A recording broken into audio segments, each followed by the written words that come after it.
and I'm just cooking my pasta. So, okay. Who's first on my screen? So we have Derek over here. Derek, I think, is probably going to be assigned to taking over somebody's form. I think we need to just confirm that.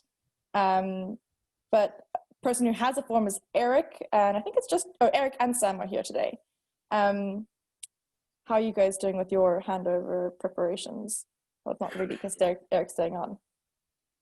So far, so good. I've managed to get a bunch of issues into our GitHub. So I'm just trying to work out those throughout the end of the week. I finished all the offboarding forms. I'm not onboarding again. All the offboarding forms. Come on back.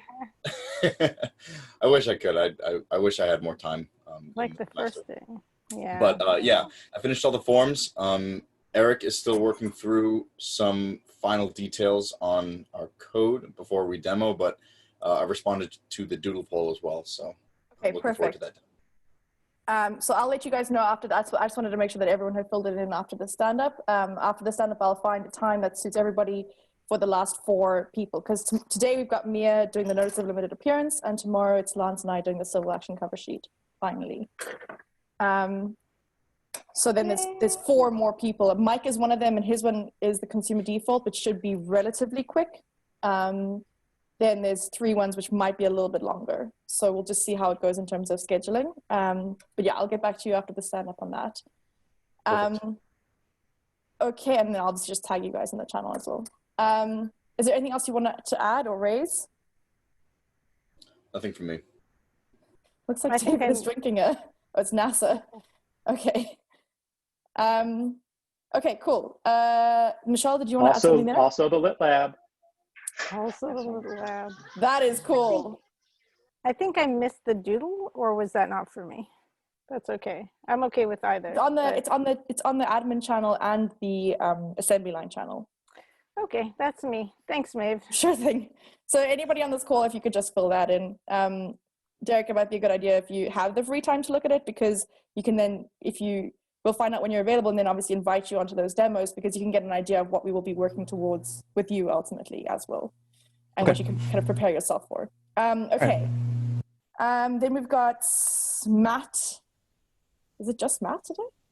Yeah, just me. I think Blake is done for the week, and Aubrey's yes, of course, he's gone, and Aubrey's on job. Yeah. So I've kind of been putting in the scenarios for the review screens, so we can get around to, hopefully, I probably won't be the one that's testing it, but the person after me. And then if I think of any other issues, I'm going to put those in the GitHub, and I'm going to do the offboarding. But okay, perfect. So you still have to do the offboarding forms, those 3 forms. Yep. Because Blake and I'm not sure, because Aubrey's off this week, I think, and Blake's gone, I think it's going to be up to you to kind of compile that form handover thing. So if you have any trouble, if you need any help with that, you can just give us a shout, okay? All right, thank you. Yeah, I'll reach out if there's any issues. Okay, perfect. Okay, and then we've got Jason and James. You guys are also one of the ones that we need to have a last review for. Have you guys managed to fill out the doodle yet? Yeah, I did. I don't know if James did, but I think I saw Lenny did as well. Okay, I perfect. did. I did. Okay, as well. Great, guys. And how are you doing on the forms? Have you managed to complete them, or is that still on your to-do list this week? Yeah, we're just winding up, like making the updates, and then we have to do the offboarding forms that we'll meet up either like this afternoon or tomorrow. And okay, perfect. Did you guys get that addendum template uploaded? I haven't had a chance to look at it this morning. Yeah, we uploaded it last night. Oh, okay. All right. Okay, and then your last day, just remind me, is that Friday for both of you? Yeah. Yeah, for me as well. James, okay, perfect. Okay, and then we've got Mia. Hi. Yeah, I finished the offboarding forms, and then I'm gonna do the notice of limited appearance demo today. Okay, perfect. We're really excited to see what you've managed to do with Sinead and Fenola's work. And as I said, we budgeted an hour for that. So this looks like the stand-up is kind of going very quickly. So we might get started on that a little bit earlier. Caroline? I met with Gordon this morning to go over the housing the motion to vacate. vacate, dismiss, and vacate the housing default judgment. And so it was really good. Okay. Again, there's all these issues surrounding service. So, and what we're going to put in the interview versus what we're going to put in the instruction. So I need more clarification just in general about, what we're doing. And also, did the housing court stick with this August 18th deadline? So they're not, it was the housing court, right? That was no longer going to accept. Yeah, that didn't apply to us. Oh, right. But so that's for email, That's email for people filing, who do just right? email, yeah. Okay, gotcha. Our MOU is in force for the pendency of the emergency orders, which is a little vague, but. Right. Well, it's October 17th at this point. I think there's, in terms of the courts are saying October 17th. So should I go on the basis for this interview that they will be able to file through? Up until the end of the emergency orders. Okay. But it's not through, think of our way as not email, right? No, I know. Yeah, no, I was trying to explain that to Gordon. I was saying it's different, it's different. And he's like, oh, I don't know. And I said, don't worry about it, because, well, I'm not talking about Boston. I said, we're talking about statewide. So yeah. So that, I think that's an issue with the SMEs across the board, is because our project has a different relationship with the courts. It makes things a bit confusing. Don't worry, I think it confuses the courts too. Yeah, right. But we also I think maybe it would be good to sort of describe what we're doing. If there's any way that we can have some sort of general description or understanding what we're doing about service. I think maybe we can't, because it seems, I mean, one of the things we did in the family court forms is just say, call the clerk and ask them how to file. Yeah. So, well, I think for obviously that works for the ones that aren't doing the emails. In theory, everyone's supposed to get a call back from the clerk within a day, although we have received word from at least one individual that they did not get back from the court in a day. Right. But the way we actually have a interview to the court for review, which has a service on it, and I have not heard back from them yet. But our proposal was that if you knew when you were going to actually serve it, that we would ask you that, and then we would attach the certificate of service. If you didn't know when you were going to serve it, we just wouldn't attach the certificate of service, and we would then leave it up to the individual in communication with the clerk to address it. Right. So in theory, the court should get back to us and say yay or nay, although they're a little slow right now. Yeah. Caroline, you said you needed some clarity. Does that provide the clarity that you were looking for, or do you need for? There's one other piece, and that is another thing to do is call the. And Gordon was saying in this motion to call the court before you even start the interview. Well, I mean, at the beginning of the interview, and get a hearing date, because if you get the hearing date, then you can say you're going to provide service. If and Gordon he was saying you do this a, in this motion anyway.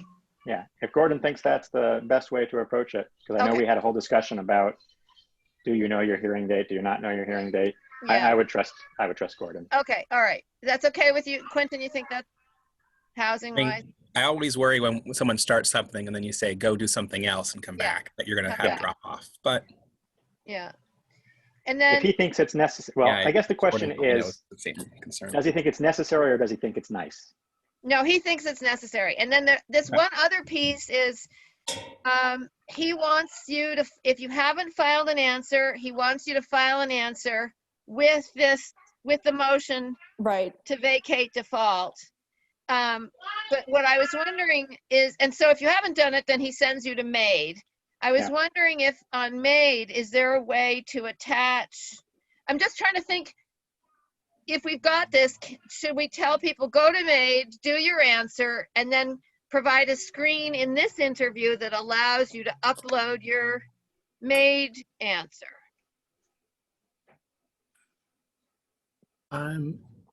Well, on MAID, I could have people do the motion to vacate default.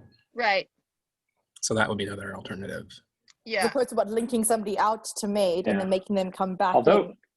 Quentin, I've just thought of a roundabout way to get your answer in for those people who are default. Exactly. Oh, because they've agreed to accept the motion to vacate default. Yeah. Yeah. Good point. But only for people who've defaulted is the problem. Well, still, that's a good number of people. Yeah. If we could get it in the door.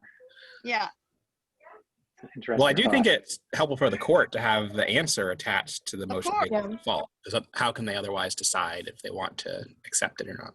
Yeah. So that's a very interesting question, because they have said that that's something they want. I mean, they certainly can. They could say, okay, we're going to just be pure formalists and go on. Did you have some excuse for doing it? But I think they're going to ultimately weigh in balance of how much would it benefit you to file to get to have a hearing, as well as. So Gordon was saying that if you have not filed an answer and you're going to use the motion to vacate default, that you should file the answer with your motion to vacate default. That makes a lot of sense. Right. I'd like to make it a one-step thing, but I think that the download is a workaround that we can do right now. Yeah. So, and I'll even think about how can we get this to happen for October. No. Okay. Yeah. How can we integrate it as a one? And probably we have to start people out on the Suffolk side, right? Yeah. Right. In order to, So they want them to be able to transfer their information to MAID and then have it transfer seamlessly. Well, even if, that's long term, but just for now, we can say, go do your answer on MAID, download it, finish the default, and then we can have a screen that tells people to upload their MAID answer and then file the whole thing. Right. Is that easy to do on your phone? You gotta do it in a different tab. Yeah. I mean, it is complicated, but we have, how difficult would it be to have MAID ping integrate us, and it passes the PDF and some identifier for the form, and then just attaches it to the form and drops you in where you had left off. Yeah. I mean,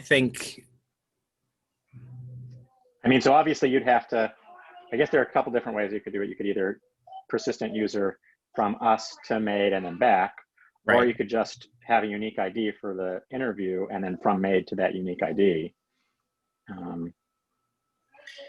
Yeah, I think thinking about what the user experience is helpful to decide where to put it. But yes, it can definitely be done. There's lots of ways. I mean, it's doc assemble on both sides, and you can send information back and forth. So there's a big API. Yeah.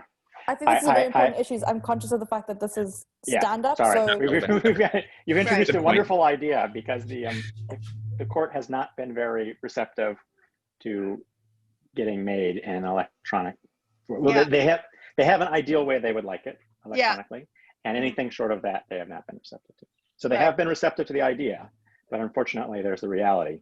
And so we should definitely talk about this before the end of the week, I guess.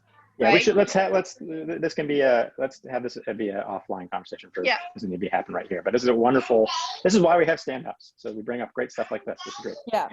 So what I've done is I've made a note of this. I've just made a note of it as service and integrating MAID with the motion to vacate default. I'll mention that in the admin chat, and we can then discuss it offline, and then perhaps schedule a proper meeting for that at another time. Okay, perfect. So that is, anybody else have anything they want to raise before you switch over to Michelle? Right. So I raised it in the admin channel. Just wanted to highlight it while I have y'all face to face. The question about National Day of Civic Hacking. Oh yes, I saw that. The Code for Boston. Yep, and I don't know if it's because they know me and so they don't believe that I can possibly be part of another organization, or what the situation is, but they're like, can we talk to someone? I'm like, you're talking to someone. Yeah, can we talk to someone? I'm like, okay, whatever. Yeah. So if yeah. So just answer that. Let me know about that. And That's again, in the admin channel. I was kind of Yep. thinking, Yeah. maybe just I guess the question would be, what would be something that, because I've been to a couple of years of that. The question is, what would be a good scoped project? well, we have the projects. Oh, you have But the, oh, fine. you We know have what the you want to project. scope. Okay, I'll go They're read the thing. They're I'll stop asking, talking. I'll go read the thing. they're asking about a presentation and or a workshop and or multiple presentations. They want content. So, because the first day We need to their change thought it is to though, have because content. What? because we were thinking like the scope was what you can do in 2 hours, and it sounds like now it's a month. That's really different. It is really different, but I think about actually it am really doubtful of like whether people actually can sustain work over a month. People are not going to be doing a month's worth of work, is my opinion. Well, I know it's not going to be like 120 hours or something, but I think if we can give someone something to do for 2 hours, we're much more likely to have work out of them. So I think they were right on that part. We can also try and think about longer term projects that we can get people into who do want to stay longer and are more interested in. Oh, you did this 2 hours. You know what? Look over here. We have even more. or even, you know, like something that would pique someone else's interest who is interested in something longer. But I think having the 2 hour options is really strong for getting some work done. In other words, we don't have to come up with those other projects now. We just Yep. this might help us decide which people are interested in doing more, essentially. Yeah. They'll self-identify and then figure out the right projects for them based on a specific person. If we have specific ideas for longer projects, for month-long projects, let's work them out. And I mean, that would be really good to know anyway, to be able to onboard, like for new volunteers and stuff. So, but yes, but they want to talk to someone so that they can have some back and forths about details. I don't know if it's language or what it is exactly, but maybe they're worried about branding and all that sort of stuff. Maybe. And I'm certainly not a person for a branding conversation, so I'm happy to be there. I can be there. I And know what all our people and- MOUs say, so I'll read it. Okay. Thank you for bringing it up. So just like, tell me what time is convenient. They want to have a video to video meeting. So, all right. Okay. Thank you for bringing that up. And I think when we get some more details, we'll obviously put that in the channel if anybody's here is interested in joining that day or month, I guess. Okay, I'm going to switch over